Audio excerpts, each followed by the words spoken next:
Asempa 94.7. Most one folk of coffee capital, but Kanewu and Semfuhi. As some years who can't be one can't be. A question for Philly Queen stay or Munti Minkin. As you show me to me. Ukaswana want to be grana. Okay, was a yes. A crew in Sembio one Mayana a Chinamajuni Cacrao. They say, de biano. Say a fa obi ewo aban adwumam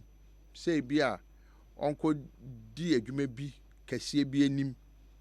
say we ye IGP so we ye armed forces commander we ye your friend is saying GRA boss enwumenwuma no bebre ho no ma ye ko fa nipa ne pe na party a wo opposition say hey aban acheda ye kofa obi a oba asemra no wonfa nya adwuma na de aban pe ena wode be ye adwuma menwa na mesremo enkankan mu amokasa emma amanyeko ni mienu no Ghana ni bie ni honoma oni political party a bia openasem Ghana ni bia the also on to abano crown on the political party open as but my mention been church political party sir and some fun be a call so a trim a bia samba yes and then answer they say ya fa papa bi oye in charge of Dankwa Institute and ye didn't quite say BNI say director say you me question me be say papa no sir security agencies edwuma na akwa no When hunim diana number 1. Woye Ghana ni ana number 2. So qualify for sanima we nyina dia so wo party A, party B enyemasem. De ehia me ne se emra ye Ghana mrapon eno na adwuma mu mra na ye de ama ne se wo fama ye adwuma no samra ne no so wodidi wodi ye adwuma. Krista Ghana ha ye ni NDC law any MPP law ye wo Ghana law eni say ye paw na be go kokat koda kuo bia no ne ya na mebufu ni say enti enyam bia no John Mahama time his excellency so pankrofo bi eno say hey ebi ni Charlotte say enti enyam bia no nka John Mahama ba no o party bia wote akwese ma mencheche mu ye fra bibi ideology anase butaye esi wani so ebi ni mo manifesto ene mo niema mugidie MPP omusi omuye property owning democracy and this was also ye social social owning democracy entenyam bia no edinka ndc ba power one go for obi a oye property owning personal eni wo mumra no ana omugidie no ebo ebra ana MPP was na ya kwafa obi a was media me a socialist na ye fa na ma adwuma wa MPP anya adwuma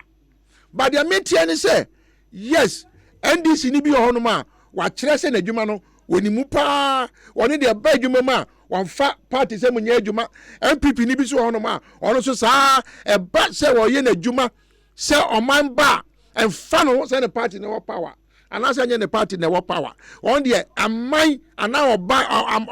or mine no emra and odi adwuma moko ka even America ya mo kan as Ghana hankwa na ye fa yen political affiliated people America come here the most democratic sanity but anyone no obeduru hono ma emra no odi adwuma Donald Trump man fa bi nyam mfaton Donald Trump say ye twe no ono kra emra bi ni bufu say ono no assistant attorney general na ono ma ye kofa mula ba ye no ade no ma akwan ekra ma no onim sanka wanfa no because akwan ba ye no wo the America mra na ye adwuma wanka say Donald Trump na fa ni ntino say mula ye investigation ewi wadi ama current attorney general no Bush na de ne baaye anaso obi anim say oye Republican enema ekoso a amanfo aniwenti no Congress House almost oma asaman no omra na saa nneɛma no nyina yɛmfa mmra saa ne yɛbu man na yɛ munya dede na moyɛ ne sɛ adɛnti na hɛ maame yɛ a wɔwɔ ECCC Jemensa the same thing I know ba na bi Jemensa waba no wɔ sɛ wɔde Ghana mmra ɛna yɛ adwuma wɔni MPP mmra de sɛ deɛ na Charlotte sɛ te wɔn a na ni kwan sɛ anaasɛ wɔn nso no wɔni NDC mmra no Ghana mmra na me nkoto enkwa ma metamfo da sade no so ati ase se woni me the boni fence ideology in political sense se woni me nwini a prince hands me no ahwebom sane ye no na mom asem ba wo de Ghana emra ene ye adwuma wontimi mfa wo party emra nche obotom enkotra wo se ukodi wo party mra sa ya GP pa GP eni ge yes ebia o say police for na e pa wo mo IGP but ene kra na any the day e kro bia ni ho no ma eye police for na pa mo IGP America kra no mayor of the city eno no the council eno mo pe IGP na muni me bia mo me nkyere mo na munya se mo aye niema ehuna Ghana fo ama se obi kra ya kwa adwuma enam de mboye ni ntino kwa no de party mra na ekwa akoye adwuma ofa Ghana mra ne ebetra krom ha am yetimi amana yesa me maka se nyam bia me ametie se me ne multimedia fo ene ma bi omo ye me ne omo nya adwene a na se omo hu a ofi se omo ma ba betra ama metra ba no so nche se omo ma me kwa ma me nka dokre because eno kra de e ba ko Sadia na eme papa on both sides. NDC MPP. Me I strongly believe say woba obi a one wo ya ideologically inclined. Say na obi pushy wo agenda within the constitution and the legal framework of Ghana. That is who you appoint. And as of say obi tiwo oni o party no oni mo mu de eduma no de shane say obi ye niye obi ye ne krojin. Ene de ma no.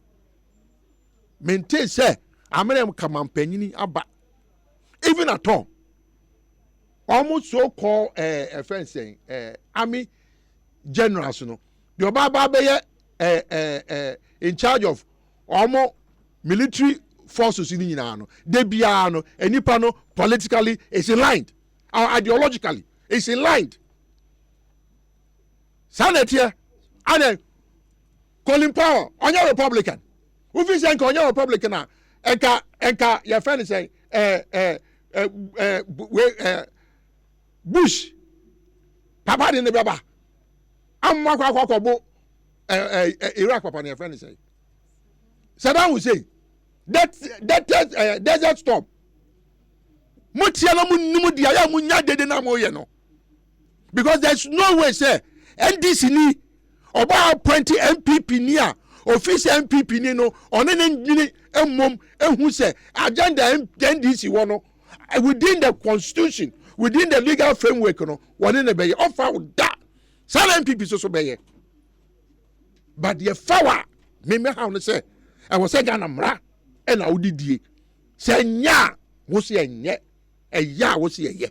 ni anyai sa politicians na muti radio so a mo no enam say ehu any boninti no mo pese Ghana mra be ye no de bia mo de party mra e na ye nsamfo no sa de ne mu ntwa so